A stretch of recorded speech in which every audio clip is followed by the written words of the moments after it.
जो असुर भी हैं उनमें बहुत से हैं जो जिनके अंदर देवताओं वाले गुण हैं, और कुछ देवता होंगे उनके अंदर असुर वाले गुण मिलेंगे। श्री राम किस श्राप की वजह से आए? राम जो है वो अपहोल्डर है, उन्होंने हर बात, हर मर्यादा, हर रूल को अपहोल्ड किया। लेकिन जब वही विष्णु द्वापर युग में कृष्ण बन के आए तो जो अपहोल्डर था वो अपरूटर बन गया, हर लॉ को चैलेंज किया गया, हर रूल को तोड़ा गया। Everything is interlinked. तो वहां पे उन्होंने चक्र दिया और इसलिए उस चक्र का नाम सुदर्शन है। ये तो मैं भी पहली बार सुन रहा हूँ, काफी फैसिनेटिंग है। कहा जाता है कि वहां पे शंभाला में कल्कि का जन्म हो चुका है।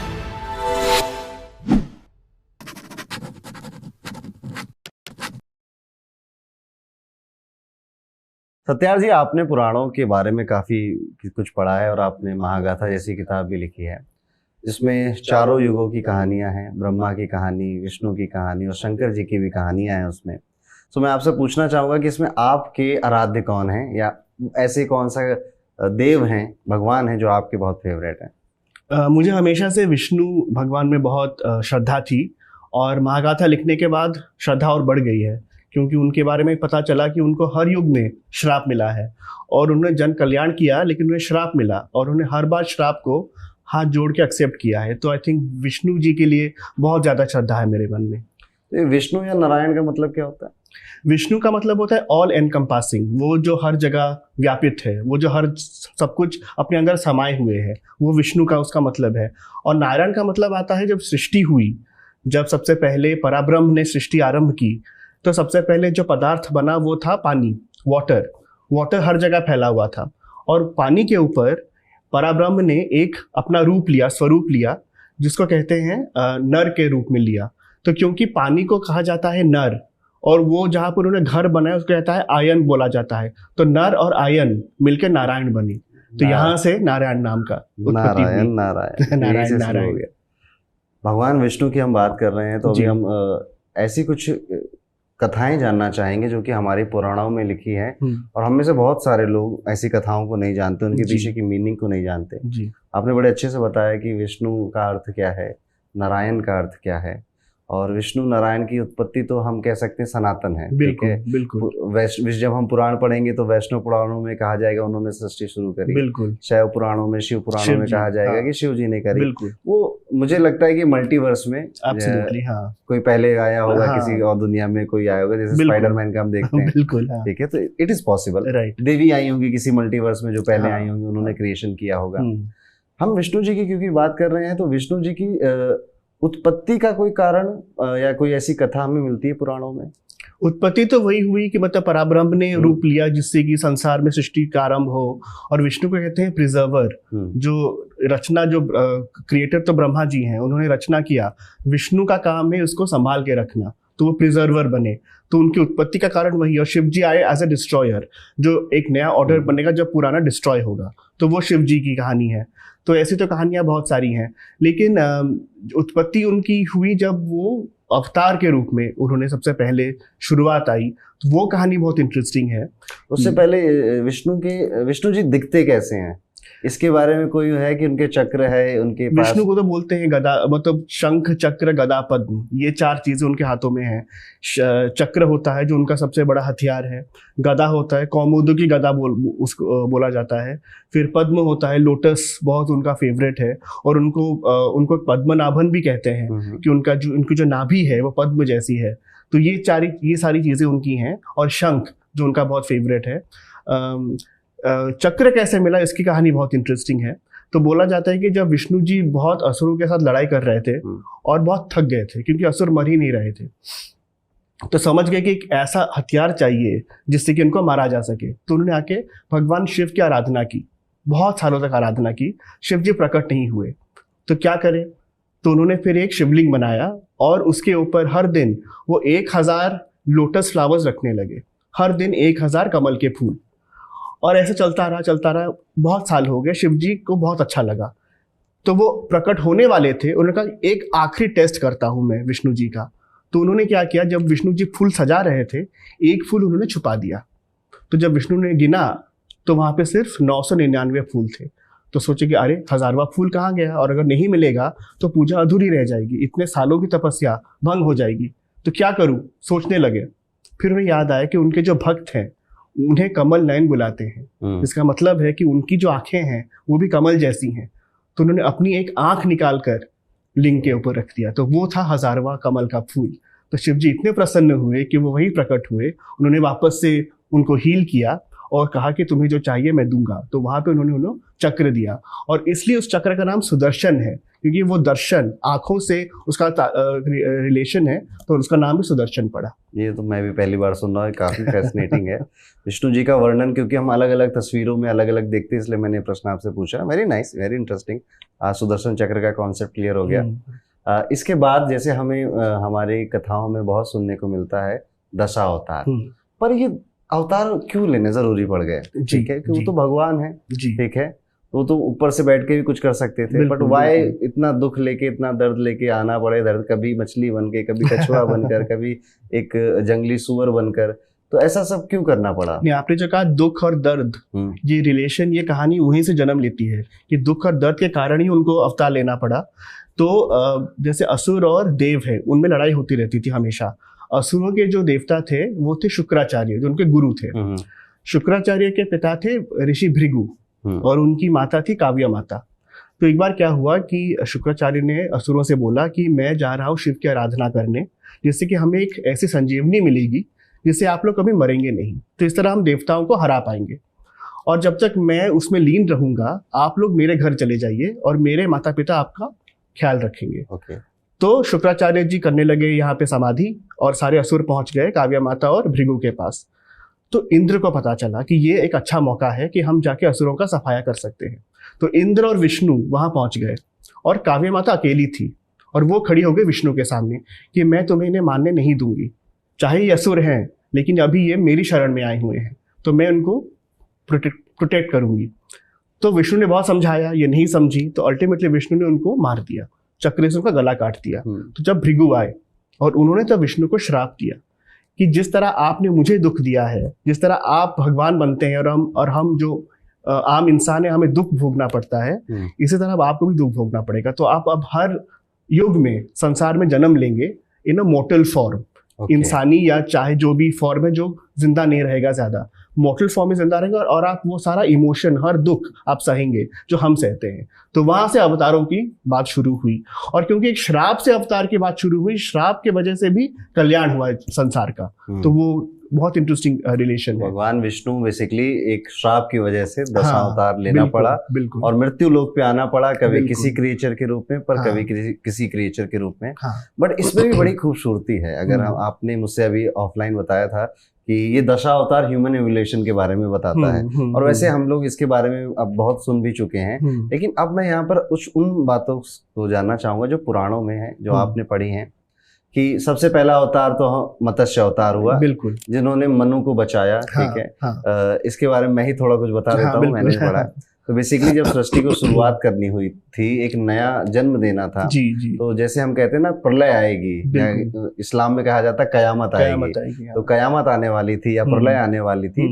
तो वहां पर भगवान ब्रह्मा को जो स्पीसीज थी, और वो स्पीसीज जानवरों की भी थी, पौधों की भी थी, ताकि ये सब आइटम इकट्ठा करके नई चीज शुरू कर सकें। बिल्कुल। तो मनु को उठाया जाता है कि आप वो उनका नाम था राजा सत्यदेव। बिल्कुल। राजा सत्यदेव को चुना जाता है कि आप नए युग की शुरुआत करेंगे, and you are the chosen one basically. और आपको बस प्रलय से पहले इन सारी चीजों को उनको लिस्ट दी गई, इकट्ठा करके रख लेना है। बिल्कुल बिल्कुल। सत्यदेव ने पूछा बट उसके बाद क्या, मैं प्रलय होगी, सुनामी आएगी, मैं कहाँ जाऊंगा? कहते डोंट वरी, उसका प्रबंध अपने आप हो जाएगा। राइट। तो सत्यदेव जैसा ब्रह्मा जी कहते हैं वैसा करते हैं, वो अपने एक रूम में सारी चीजें, सारी स्पीसीज जितना उनसे हो सकता है वो कलेक्ट कर लेते हैं। इसी में वो एक मछली को भी लेकर आते हैं। ठीक है, इतनी छोटी सी मछली होगी, जो कि मैंने कथा सुनी है, और वो लेकर उसे पाउंड में रखते हैं। अगले दिन वो डबल हो जाती है, बिल्कुल, बड़ी हो जाती है। फिर वो उसे ले सपोज बाथटब में रखते हैं, वो भी बड़ी हो जाती है। फिर कहते हैं यार ये तो बड़ी हो गई, अभी तो दम घुट जाएगा। फिर उसे नदी में, नहर में रखते हैं, वहां बड़ी हो जाती है। फिर नदी में रखते हैं, वहां बड़ी हो जाती है। ऐसे कर करके इवेंचुअली वो मत्स्य अवतार थे, जो कि इतना बड़ा स्वरूप ले लेते हैं। जब प्रलय आती है तो वो एक नाव बनाते हैं, सत्यदेव उस पे रखते हैं, और इन सारे आइटम्स को लेकर अगले युग की या एक अगली जर्नी की शुरुआत की कुछ जाती है। कहते हैं हिमालय तक ले गए थे, लेकिन अलग अलग उसकी अलग अलग कथाएं मिलती हैं हमें। तो एक ऐसी मत्स्य अवतार, ये सबसे पहला विष्णु जी का अवतार था। बिल्कुल। उसके बाद दूसरा अवतार आई गेस कुर्मा अवतार, ठीक है, जो कि समुद्र मंथन की कथा में है। मोहिनी अवतार में वो है थोड़ा सा, कुछ लोग कहते हैं कि अवतार था, कुछ लोग कहते हैं मतलब दशा अवतार तो था, बट ये दशा अवतार में उसमें नहीं गिना जाता। तीसरे अवतार से अब आपकी बारी, आप बताना शुरू करेंगे। तीसरा तो नरसिंह अवतार है। जब तो हिरण्यकश्यप नाम का राक्षस था जिसका बेटा था प्रहलाद। प्रहलाद बहुत भक्ति करता था विष्णु की, तो उसके पिता हमेशा नाराज रहते थे कि हम असुर हैं, हम राक्षस हैं, तुम हमें छोड़ के विष्णु की पूजा कर रहे हो। वो जिसने मेरे बड़े भाई हिरण्याक्षु का मारा था, तो उसका वहां से भी उसका गुस्सा था। लेकिन प्रहलाद की भक्ति का कोई अंत नहीं था, उसे वो हमेशा विष्णु की भक्ति में लीन रहता था। तो इस हिरण्यकश्यप ने कहा कि अब तुम्हें जिंदा नहीं रखा जाएगा। तो जितने उसने प्रयत्न किए उसको मारने की, हर बार वो बचता गया, हर बार विष्णु ने उसकी जान बचाई। तो फाइनली उन्होंने कहा कि अच्छा, अगर तुम इतना मानते हो विष्णु को, बताओ कहाँ है तुम्हारे विष्णु, मुझे तो दिखाई नहीं देते। मेरा कहते हैं हर जगह है, ये जो पिलर है यहाँ पे मेरे सामने स्तंभ है, इसके अंदर भी विष्णु है। तो बोला अच्छा। तो उन्होंने जो स्तंभ को मारा, वो स्तंभ टूटा और वहां से नरसिंह अवतार निकले। अच्छा, हिरण्यकश्यप को एक वरदान दिया था ब्रह्मा ने कि तुम्हारी मृत्यु नहीं हो पाएगी, ना मनुष्य मारेगा तुम्हें, ना तुम्हें कोई जीव जंतु मार सकता है, ना तुम दिन में मर सकते हो, ना रात में मर सकते हो, ना तुम घर के अंदर मर सकते हो, ना घर के बाहर मर सकते हो, और ना तुम्हें कोई मेटल मार सकता है, ना तुम्हें कोई वुड की चीज मार सकती है। तो वो उसने सोचा कि मैं अमर हूँ, जो इतने सारे कंडीशन है ये फुलफिल हो ही नहीं पाएंगे। तो जब नरसिंह उस रूप में आए, तो इसी रूप में इसीलिए आए क्योंकि वो आधे इंसान थे और आधे सिंह थे। तो उनका पहला कंडीशन कंप्लीट हो गया। उन्होंने जब उसको मारा तो वो ना दिन था ना रात था, वो था इवनिंग का टाइम, तो वो कंडीशन पूरा हो गया। उन्होंने उसको अपने जांघों पे रख के मारा, तो तब तो वो ना तो धरती थी, ना आकाश था, ना अंदर था, ना बाहर था। और क्योंकि वो ना मेटल से मरेंगे और ना वुड से मरेंगे, उसने अपने नाखूनों से उसका पेट चीर दिया।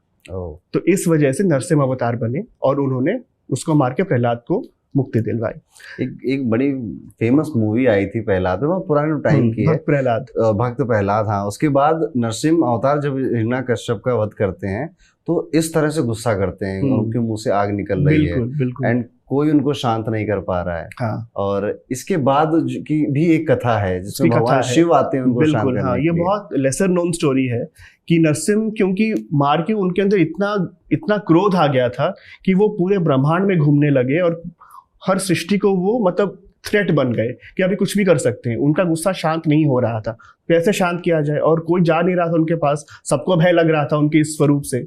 तो शिव जी को बोला गया कि आप ही शांत कर सकते हैं। तो शिव जी ने एक रूप लिया जिसको हम शरभ नाम से जाना जाता है। शरभ का मतलब होता है बर्ड।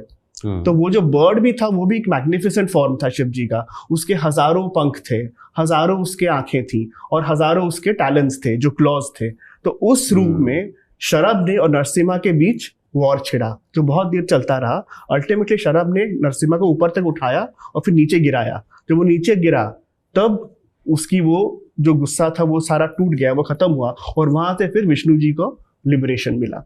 तो शरभ और शिव जी और नरसिम्हा और विष्णु जी, ये जो कहानी है ये और एक बहुत इंटरेस्टिंग इक्वेशन है विष्णु जी और शिव जी की, जो पुराने में आपको बहुत मिलेगी।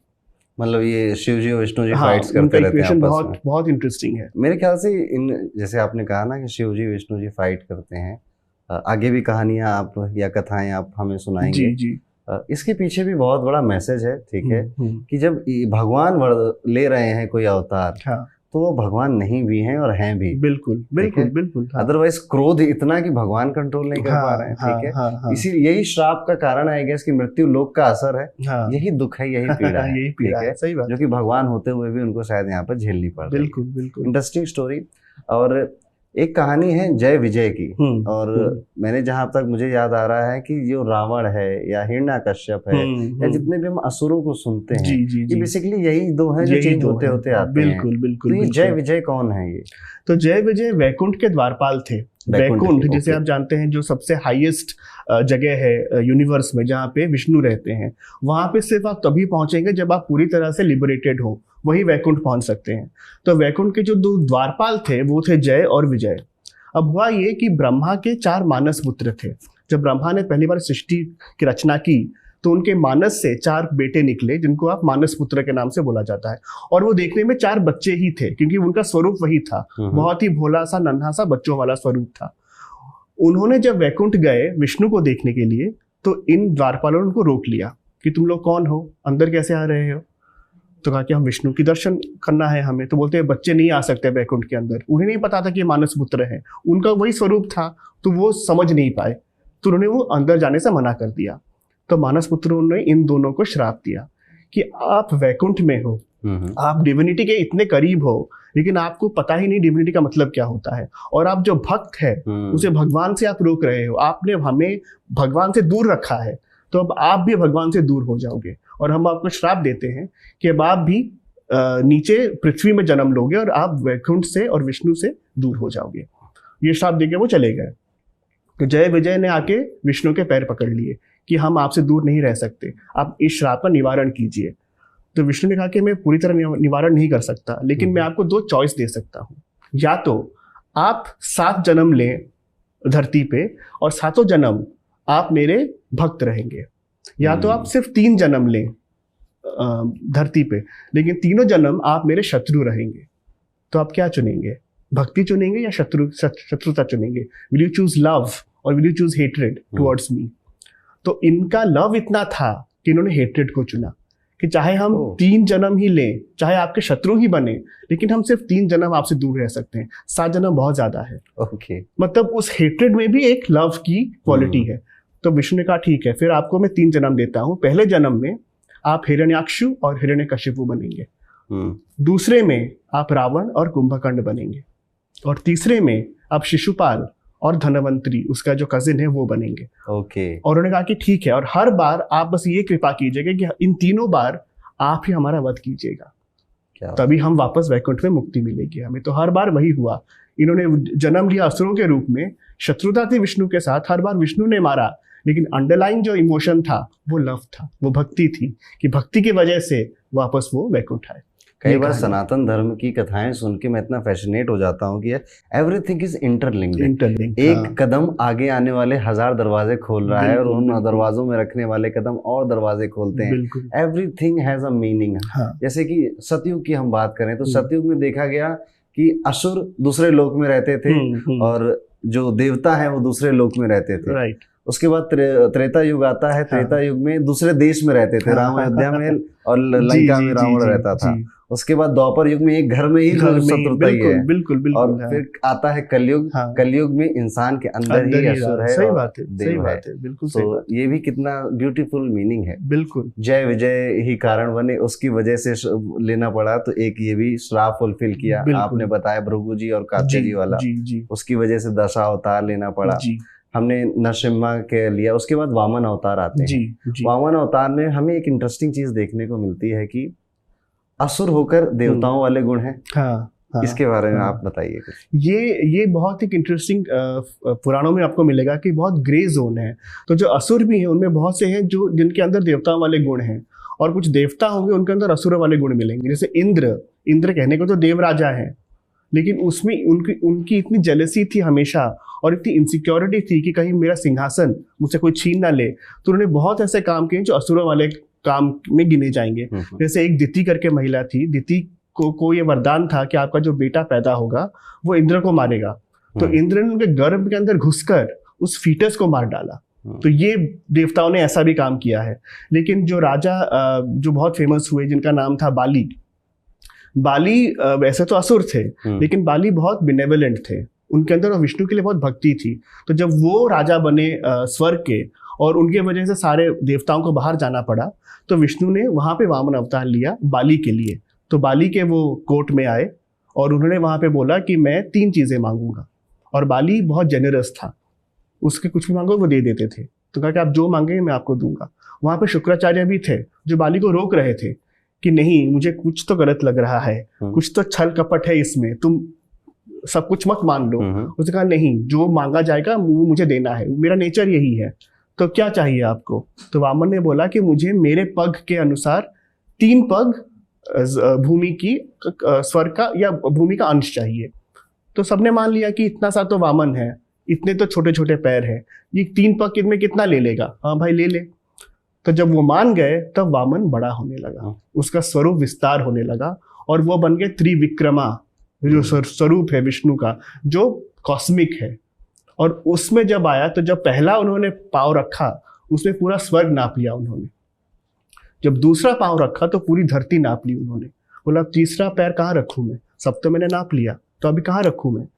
बाली समझ गए कि जब वामन आया है ये विष्णु स्वयं आए हैं मेरे पास, तो वो झुक गया और कहा कि भगवान तीसरा पैर आप मेरे सर के ऊपर रख लीजिए, क्योंकि और कोई जगह बची नहीं आपको देने के लिए। तो उन्होंने जब उसके ऊपर पैर रखा उसको उन्होंने नीचे पाताल में ढकेल दिया कि अब तुम पाताल के राजा बनोगे और वहां तुम राज्य करोगे। तो ये थी वामन अवतार की कहानी। और कहते हैं जो केरला में ओणम होता है उसमें महाबली राजा 1 साल में 1 बार वापस आते हैं from hell to meet his devotees. तो ये ओणम की कहानी है वहां की। इसी में मुझे एक कथा याद आ रही है, जो आपने कहा ना कि शुक्राचार्य को पता चल गया। आफ्टर ऑल शुक्राचार्य एक गुरु हैं, टीचर हैं, एंड उनकी नॉलेज है उसकी हमें रिस्पेक्ट करनी पड़ेगी, भले उनके असुर शिष्य हैं। हमारे जैसे ज्योतिष में ना शुक्राचार्य शुक्र ग्रह को रिप्रेजेंट करते हैं, जो कि भोग विलासता जितनी भी असुरी प्रवृत्तियां मोह माया होता है जो हमें सबको चाहिए उन सबको रिप्रेजेंट करते हैं। और अंक ज्योतिष में हम इसे नंबर 6 से रिप्रेजेंट करते हैं। अच्छा। जैसे भी कोई भी व्यक्ति 6, 15 या 24 को जन्म लेता है तो बेसिकली वो नंबर 6 से या वीनस से रूल हो रहा है। तो शुक्राचार्य की एक क्वालिटी थी कि वो अपने शिष्यों के लिए ना अपना नुकसान कराने के लिए रेडी थे, इवन नोइंग कि यार ये सब असुर हैं, बट क्योंकि मेरे शिष्य हैं, ठीक है। तो गुरु और शिष्य की जो रिलेशनशिप है वो शुक्राचार्य बहुत बेहतरीन तरीके से दिखाते हैं। जो वामन जी ने अवतार लिया, वामन जी आते हैं, बाली से पूछते हैं कि बलि से पूछते हैं राजा बलि से कि दोगे जो मांग रहा हूँ। तो राजा बलि बिकॉज वो बहुत जेनरस है तो कहते हैं हाँ जी वामन जी मांगिए। शुक्राचार्य को शक होता है, उन्हें लग जाता है ये विष्णु है। तो वामन कहते हैं कि ठीक है आपने मान लिया, बस मेरे कमंडल से पानी पी लीजिए, ठीक है, उसके बाद हम अपना प्रोसेस में मांगता हूँ मुझे क्या मांगना है। अच्छा।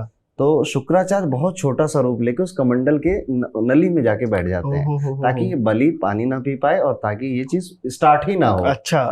आउट ऑफ जेनरसिटी की मेरा शिष्य बच जाए, ठीक है।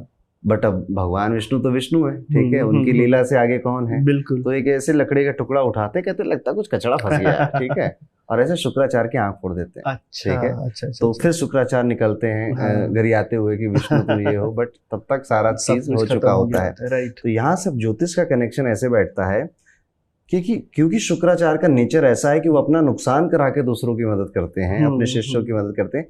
ऐसा ही नेचर 6, 15 और 24 बॉर्न लोगों का होता है। 6, 15, 24 को अगर किसी का जन्म हुआ है तो ये चीज देखी जाती है, ये खुद को डिसअपॉइंट करके दूसरों की मदद करते हैं। तो ये इनका एक लक्षण है जो कि कॉमनली देखा जाता है। जिनका होगा वो कमेंट करके जरूर बताएंगे। सो इन स्टोरीज से या इन कथाओं से भी हमको बहुत ज्यादा सीखने को मिलता है। बिल्कुल। तो वामन जो अवतार हुए सत्यार्थ जी, इनकी यही एक प्रसिद्ध कथा है। वामन अवतार के बाद परशुराम आते हैं। परशुराम जी की कोई कथा आपके दिमाग में? परशुराम की सबसे जो फेमस कथा यही है कि जब वो पैदा हुए तो उनके फादर, तो उनकी जो मदर थी, उनसे एक गलती नहीं बोला जा सकता। बेसिकली हुआ ये था कि वो नदी में पानी भरने गई थी और उनको एक हल्का सा एक ग्लिम्स मिला कि कुछ गंधर्व जा रहे थे। तो एक पल के लिए उनके अंदर एक डिजायर आ गया, क्योंकि बहुत हैंडसम गंधर्व थे देख के, तो जिससे उनका सतीत्व नष्ट हो गया उस एक पल के लिए। तो जब वो आए तो उनके हस्बैंड जान गए थे। उनका नाम जमदग्नि था, जो पिता थे। जमदग्नि ने कहा कि मैं जान गया हूँ कि तुमने वहाँ क्या किया है। वाइफ का नाम रेणुका था कि मैं समझ गया हूँ कि तुमने क्या किया है वहाँ पे। और मैं अब, उनके 4 बेटे थे, सबसे छोटा था परशुराम, कि चारों को बोला कि अपने माता का सर काट दो। तो पहले तीनों ने बोला आप क्या भयंकर बात कर रहे हो, हम कैसे बेटे होके अपनी ही माता का सर काट सकते हैं। लेकिन जो परशुराम था उसने बिना कुछ बोले, बिना कुछ हुए, एक झटके में वो काम कर दिया। और जब पिता ने कहा तुमने कैसे क्या बोला, ये आपका आदेश था और पुत्र होने के नाते ये मेरा कर्तव्य था। तो वहां पे बहुत खुश हुए अपने बेटे पे, कहा कि जो चाहे मांग लो। कहते मेरे माता को आप फिर से जीवित कर दीजिए। तो माता फिर से जीवित हुई और उन्होंने कहा कि उसका नाम वैसे राम था, लेकिन जब वो जिससे काटा था वो परशु था। तो वहां से शस्त्र है कुल्हाड़ी के जैसे, तो वहां से उसका नाम परशुराम पड़ा। तो वहां से फिर आगे कहानियां बढ़ती हैं। जब जमदग्नि को, एक राजा होते हैं जिनको, जमदग्नि के पास कामधेनु नाम का गाय होता है जो हर चीज दे सकता है, विश फुलफिलिंग जिसे बोलते हैं। तो उसे लेने के लिए एक राजा ने आके पूरी की पूरी जो हर्मिटेज है, जो पूरा आश्रम है, उसको जला के सबको मार के वो गाय को छीन के ले गए थे। तो परशुराम ने वहां से प्रण लिया कि जो क्षत्रिय हैं, जो वो हैं जो अपना पावर का मिसयूज करते हैं, इनको मैं धरती पर रहने नहीं दूंगा। तो उन्होंने सबसे पहले उस राजा को मारा जिसने उनके सारे परिवार को मारा था, और 21 बार परशुराम जी ने क्षत्रियों का नाश किया है। और बोलते वो जो सारा खून जमा हुआ था, जितना ब्लडशेड हुआ था, वो खून एक जगह आके जमा हो गया और वहां पे 5 लेक्स बने जिनका नाम पंच तत्व या कुछ ऐसा नाम आता है। और उसी जगह को बाद में वो मिट्टी इतनी लाल हो गई कि वहीं पे कुरुक्षेत्र की लड़ाई आगे जाके हुई थी। तो उसी जगह पे श्यामत पंचक उस नाम का बोला जाता है, श्यामत पंचक। ये भी मैं पहली बार ही सुन रहा हूँ। ठीक है, वही मैं कह रहा हूँ ना, एवरीथिंग इज इंटरलिंक्ड, इसलिए हम एक फ्लो में आगे बढ़ रहे हैं। सो परशुराम जी वैसे तो एक ऐसे भगवान है या ईश्वर है जो कि हमें त्रेता युग में भी दिखते हैं, जब श्री राम जी का वहां पे विवाह हो रहा होता है सीता जी के साथ, और हमें द्वापर में भी दिखते हैं जब वो भीष्म से युद्ध करने आते हैं, भीष्म ने युद्ध में हरा देते हैं। तो ये चिरंजीवी हैं परशुराम जी, जो कि हर युग में है और अभी भी कहीं होंगे। बिल्कुल ऐसे 7 चिरंजीवी बोले जाते हैं जी। अक्षत जी से हम बात कर रहे थे, पॉडकास्ट कर रहे थे, तो उनके साथ ही हमने चिरंजीवी वाला डिस्कस किया था, वहीं से मुझे ये पता भी चली, वहीं से ये बात। तो परशुराम जी हो गए, उसके बाद हमारे 2 आते हैं जो कि इष्ट देव, हम कहेंगे कि बहुतों के इष्ट देव हैं। सबसे पहले श्री राम आते हैं। श्री राम किस श्राप की वजह से आए? तो राम जी के बारे में बहुत कथाएं हैं और उसमें श्राप का भी बहुत इंपॉर्टेंट रोल है। एक कहानी है वृंदा की। तो उसमें कहानी ये है कि वृंदा के जो हस्बैंड थे वो राक्षस थे, जलंधर नाम था उनका, और वृंदा डेवटी थी विष्णु की। और वृंदा इतनी बड़ी डेवटी थी तो उसका जो सतीत्व था, उस सतीत्व की वजह से जलंधर को कोई मार नहीं पाता था। उसका जो पावर था उसी से आता था, अपनी वाइफ के सतीत्व की वजह से वो इनविंसिबल था। तो फिर देवता ने कहा कि इसको अगर मारना है, हराना है, तो हमें वृंदा के सतीत्व को नष्ट करना पड़ेगा। अब ये काम कौन करेगा? तो विष्णु को बोला गया कि आप क्योंकि उनके इष्ट देव हैं, ये काम आपको करना पड़ेगा। तो विष्णु ने बहुत ही हिचकते हुए, लेकिन उनको पता था कि अब जन कल्याण की वजह से ये करना है, तो विष्णु वृंदा के पास गए जलंधर का रूप लेकर। तो इधर देवता जलंधर के साथ लड़ रहे हैं बैटल फील्ड में, और वृंदा के लिए घर पे, और विष्णु वहां पे गए जलंधर का रूप लेकर, और वहां पे उसका सतीत्व नष्ट किया। तो जैसे ही वो वहां पे वो हुआ, जलंधर यहाँ पे मर गया।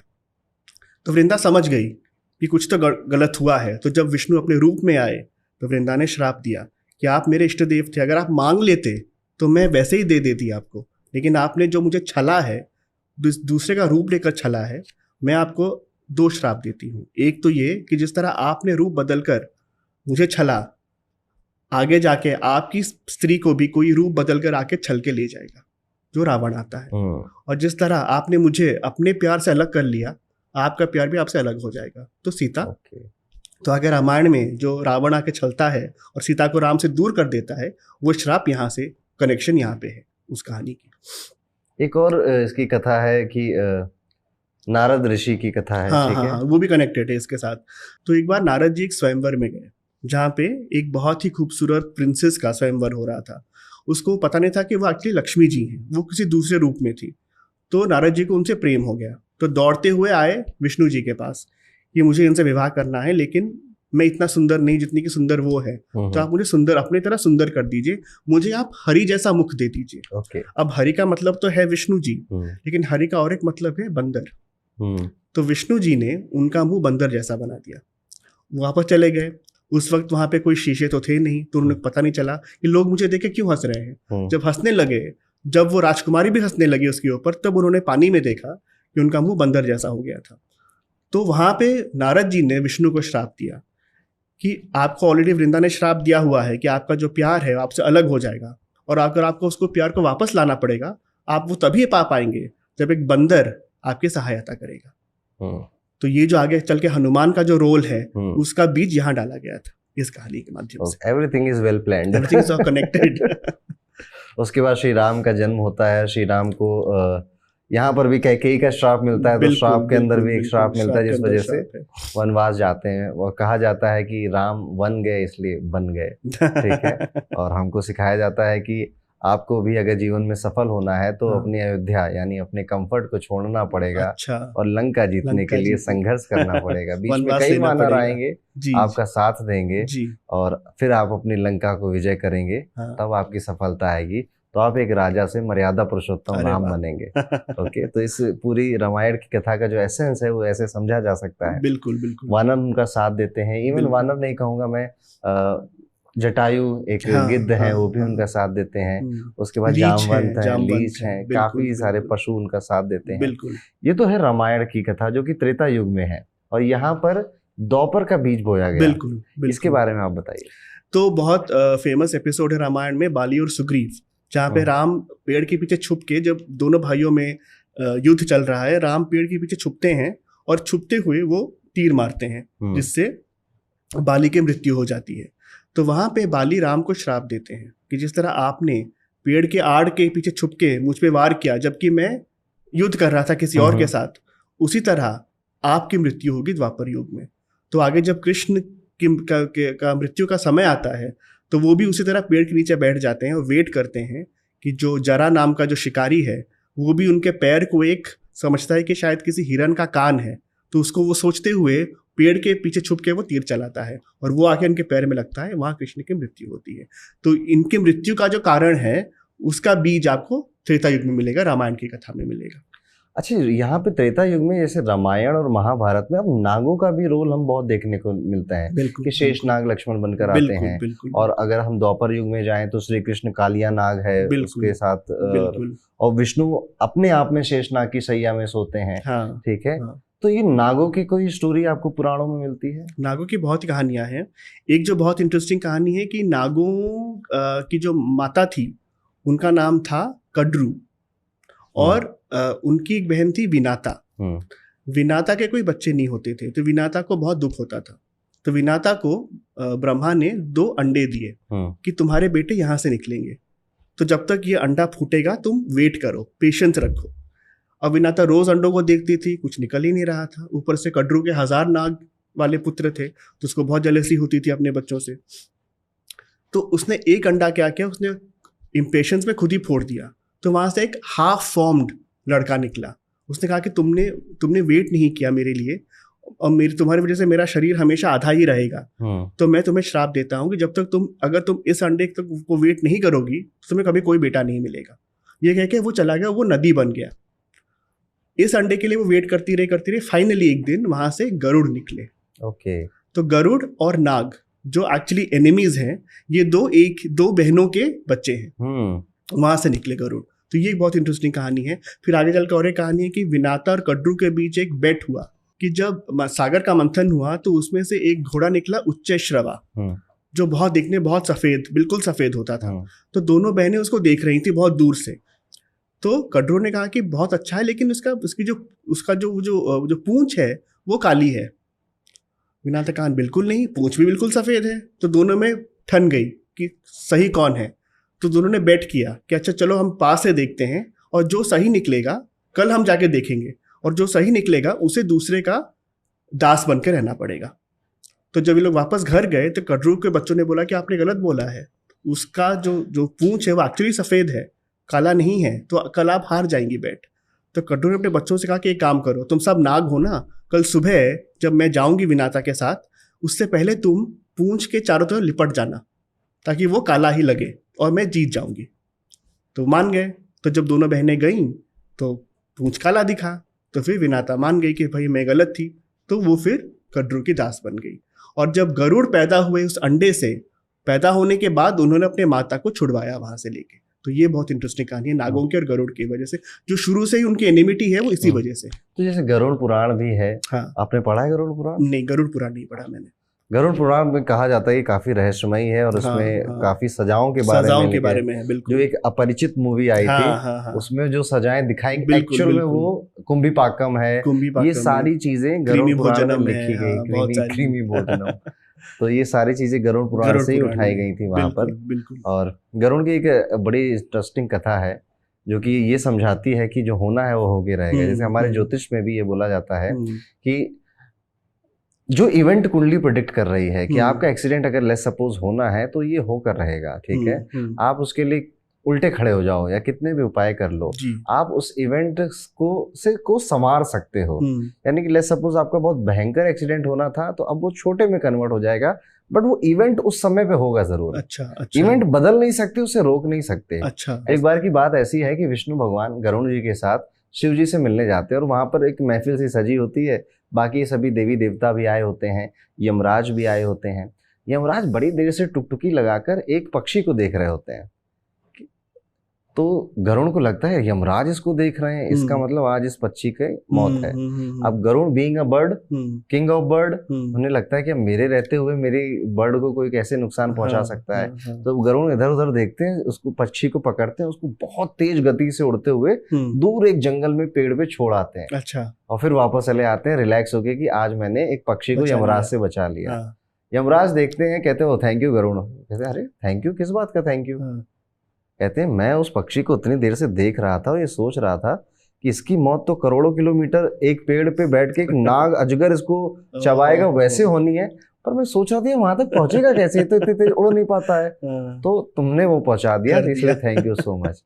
तो जब हम चीजों को बदलने की सोचते हैं तो हम बेसिकली उस इवेंट के होने का कारण बन जाते हैं। और एक मूवी आई है प्रीडेस्टिनेशन, मतलब बहुत पुरानी मूवी है, उसमें इस कॉन्सेप्ट को बहुत अच्छे से समझाया गया है, जो कि हमें गरुड़ की कथा से मिलता जुलता है। कि लेट्स सपोज आप पास्ट और फ्यूचर में जा सकते हैं, तो आपको लगेगा कि मेरा फ्यूचर में एक्सीडेंट हो रहा है या पास्ट में एक्सीडेंट हो रहा है, मैं जाके उसको चेंज कर देता हूँ। बेसिकली आप उस एक्सीडेंट का कारण बन जाते हैं। बिल्कुल। ये भी हमारे जो ग्रंथ हैं, पुराण हैं, इनमें इतना साइंटिफिक है, कॉस्मोस के बारे में बताया गया है, क्वांटम फिजिक्स के बारे में बताया गया है, जिसमें बहुत सारे पॉडकास्ट किए जा सकते हैं। हमने रामायण में श्री राम की कथा सुनी, और रामायण में मर्यादाएं बनाई भगवान श्री राम ने, और श्री कृष्ण ने उन मर्यादाओं को चैलेंज किया। इसके बारे में कुछ बताइए। ये बहुत इंटरेस्टिंग इक्वेशन है। राम और कृष्ण को अगर आप देखें, दोनों विष्णु के स्वरूप हैं, लेकिन राम जो है वो अपहोल्डर है। उन्होंने हर बात, हर मर्यादा, हर रूल को अपहोल्ड किया। इस वजह से उन्होंने बहुत दुख भी झेले, चाहे वो सीता माता से दूर होना हो या आगे जो भी थे, लेकिन वो हमेशा से अपहोल्डर थे। लेकिन जब वही विष्णु द्वापर युग में कृष्ण बन के आए, तो ही वॉज द अपरूटर। तो जो अपहोल्डर था वो अपरूटर बन गया। हर लॉ को चैलेंज किया गया, हर रूल को तोड़ा गया। चाहे महाभारत का वॉर ही आप देख लो, जिस तरह उनका ये थॉट था कि एक चीज को 10 तरह से आप इंटरप्रेट कर सकते हैं। तो उनका जो दो अलग अलग स्वरूप हैं एक ही भगवान के, क्योंकि उनका युग भी अलग था। त्रेता युग में जो आपका शत्रु था वो आपके घर के बाहर था। आप यहाँ हैं, शत्रु आप अयोध्या में, शत्रु लंका में है। बाय द टाइम आप महाभारत युग में आते हैं, द्वापर में, तो जो वैल्यूज है इतनी खराब हो गई हैं कि अब शत्रु आपके घर के अंदर ही आपके अपने ही आपके शत्रु बन गए हैं। तो हर युग के हिसाब से विष्णु अपने आप को ढालते रहे। तो जहाँ पे अपहोल्डर बनना था वहाँ पे राम ने अपहोल्ड किया, जहाँ अपरूटर बनना था कृष्ण ने अपरूट किया। और एक बहुत इंटरेस्टिंग सिंबॉलिज्म अगर इसमें आप देखें, राम सूर्यवंशी थे, तो जो सूर्य होता है वो एक तरह का ही रहता है, उसमें कभी आप चेंज नहीं नोटिस करेंगे। उसका जो उनका सूर्य का शेप जो है सन का, वो स्टेबल रहता है। वैसे ही राम भी स्टेबल थे। कृष्ण जो थे वो चंद्रवंशी थे। चंद्र का रूप बदलता रहता है, कभी आधा होता है, कभी पूरा होता है, कभी गिब्बस होता है, अलग अलग फॉर्म होते हैं। तो इसलिए उनका जो थॉट भी था कि आप कोई एक ट्रूथ नहीं है, उसके भी अलग अलग रूप हो सकते हैं। तो ये सिंबॉलिज्म भी उनका इनग्रेन्ड है उसी दोनों के बीच में। तो ये जो सूर्यवंशी और चंद्रवंशी की आप बात कर रहे हैं, ये कहाँ से स्टार्ट हुआ? तो सूर्यवंशी शुरू हुआ सूर्य से। सूर्य के जो सबसे बड़े बेटे थे मनु, मनु को बोला जाता है कि जो हमारा ह्यूमन रेस है, तो मनु से हम सब पैदा हुए हैं, इसलिए हम मनुष्य बोले जाते हैं या मानव बोले जाते हैं। तो Manu was the first man. तो वहां से सूर्यवंशी बने। और चंद्रवंशी जो आए वो बुध से आए। तो चंद्र का रिलेशन हुआ तारा के साथ। तारा वैसे तो स्त्री थी बृहस्पति की, जो देवों के गुरु थे, लेकिन बृहस्पति हमेशा अपने हवन में बिजी रहते थे, तो तारा बहुत अकेली फील करती थी। तो तारा का अफेयर हुआ चंद्र के साथ। और जब अफेयर हुआ तो और वो उसके साथ रहने लगी, तो बृहस्पति ने आके बोला कि I want my wife back, लेकिन चंद्र ने मना कर दिया कि अब ये मेरी बीवी है। तो एक वॉर छिड़ गया जिसका नाम था तारकमय वॉर, जहाँ पे एक आधे लोग चंद्र के लिए लड़ रहे थे, आधे बृहस्पति के लिए लड़ रहे थे। फाइनली तारा को बुलाया गया और युद्ध समाप्त किया गया। तारा ने कहा कि जो भी है तुम वाइफ हो बृहस्पति की, जाना तुम्हें उसी के पास पड़ेगा। तो कहती है मैं चली जाऊंगी, लेकिन अभी मेरे घर में जो बच्चा है क्या वो उसको अपनाएगा, जो चंद्र का बच्चा है? तो बृहस्पति मना करता है कि मैं नहीं करूंगा, लेकिन देवता कहते हैं नहीं, ultimately you are the husband, तो तुम्हें भी इसका बाप तुम्हें ही बनना पड़ेगा। तो बृहस्पति बहुत हेजिटेटिंगली एक्सेप्ट तो कर लेते हैं, लेकिन ही कर्सेस द चाइल्ड, श्राप देते हैं उस बच्चे को कि जब ये पैदा होगा he will be a neuter, he will neither be male nor female, कोई जेंडर नहीं होगा इसका। तो वो पैदा होता है एज बुध। ओके। और दूसरी तरफ एक कैरेक्टर है सुद्युम्न। सुद्युम्न राजा होते हैं। तो एक बार वो जंगल में जाते हैं तो suddenly he turns into a woman. तो समझ नहीं पा रहे कि ये मेरे साथ क्या हुआ। तो वहाँ शिव जी प्रकट होते हैं। शिव जी समझाते हैं कि जो वन है या मैं और पार्वती क्रीड़ा करते हैं, तो मैंने यहाँ पे ये माया बनाया हुआ है कि अगर कोई भी मेल एनिमल या ह्यूमन अंदर आएगा तो he should not seek Parvati in that form. जब हमारी क्रीड़ा चल रही है तो वो इमीडिएटली फीमेल बन जाएगा। तो तुम्हारे साथ वही हुआ है। कहते लेकिन मैं तो राजा हूँ, my country needs me, how can I become woman. तो शिव जी कहते हैं ठीक है, मैं मॉडिफाई करता हूँ इस श्राप को, तुम 1 महीने मर्द रहोगे, 1 महीने औरत बन जाओगे। तो एक तरफ है बुध, इसका कोई जेंडर नहीं है, ना मेल ना फीमेल। एक तरफ है सुद्युम्न, जिसके पास दोनों जेंडर है। वो as a male he Sudyumna, as female he becomes Ila. तो इला और बुध की शादी हो जाती है और यहाँ से चंद्रवंशी डायनेस्टी शुरू होती है। यहीं से शायद एलजीबीटी कम्युनिटी का जो एक सेंस है जो हमें पुराणों में बिल्कुल मिलता है। तो एक जो मेंशन है यहाँ से भी आपको मिल जाएगा मेंशन। तो मतलब पुराण भी कितने फ्यूचरिस्टिक थे कि हजारों सालों पहले की राइटिंग है ये। और वहाँ पे हम बात कर रहे हैं जेंडर की और ऑल ऑफ दैट। और इस वजह से जो आप देखोगे तो स्टेबिलिटी ऑफ जेंडर की, क्योंकि यहाँ पे स्टेबिलिटी नहीं है जेंडर्स की, तो चंद्रवंशी जो इथॉस है वो भी है कि इसमें कोई स्टेबिलिटी नहीं है। You can interpret it in different ways. तो जब कृष्ण चंद्रवंशी बन के पैदा होते हैं उनका थॉट यही है कि एक चीज को आप 1000 तरह से इंटरप्रेट कर सकते हैं। तो ये थॉट यहीं से आता है। यहाँ पे आपने बुद्ध की बात करी, चंद्र की बात करी, बृहस्पति की बात करी, ये सब मेरे डोमेन में आते हैं थोड़े थोड़े। तो जिस तरह से आपने कहा ना कि बृहस्पति अपनी पूजा या विधि विधान में इतना व्यस्त रहते हैं कि वो अपनी वाइफ को समय नहीं दे पाते। और ये एक्चुअल में जिसकी ज्योतिष की कुंडली में बृहस्पति बलवान है, ऐसा व्यक्ति ना ऐसा ही होता है कि इसे पूजा पाठ और वैराग्य में बड़ा मजा आता है। तो ये अपने घरेलू कामों में इतनी दिलचस्पी रखता नहीं है। बृहस्पति ये कहते हैं कि मेरे वाइफ, मतलब बृहस्पति एज अ प्लेनेट ये कहता है कि मेरा वाइफ बनने के लिए या मुझको प्राप्त करने के लिए भी आपको बहुत शुद्ध होना पड़ेगा, क्योंकि मैं आप लोगों से बहुत ज्यादा शुद्ध हूँ। ठीक है। तो मेरा फेवर और मुझे प्राप्त करने के लिए आपको बहुत सदाचार फॉलो करना पड़ेगा। इसलिए जब ज्योतिष में उपाय बताए जाते हैं बृहस्पति को स्ट्रॉन्ग करने के लिए, तो उसमें ये पहला उपाय है कि यू शुड फॉलो सदाचार। आपको सदाचारी जीवन जीना पड़ेगा बृहस्पति को खुश करने के लिए। तो ये बृहस्पति की है। चंद्रमा में आपने बताया है कि वो चेंज होता रहता है। दैट इज वाई चंद्रमा को अंक ज्योतिष में नंबर 2 से रिप्रेजेंट करते हैं। 2, 11, 20 एंड 29 को जो बॉर्न है, ये अपने अंदर एक चीज ये पाएंगे कि इनके इमोशंस भी अप एंड डाउन ज्यादा होते हैं फ्रीक्वेंटली। मूडी नेचर जिसको हम बोलते हैं वो देखने को मिलता है। अच्छा।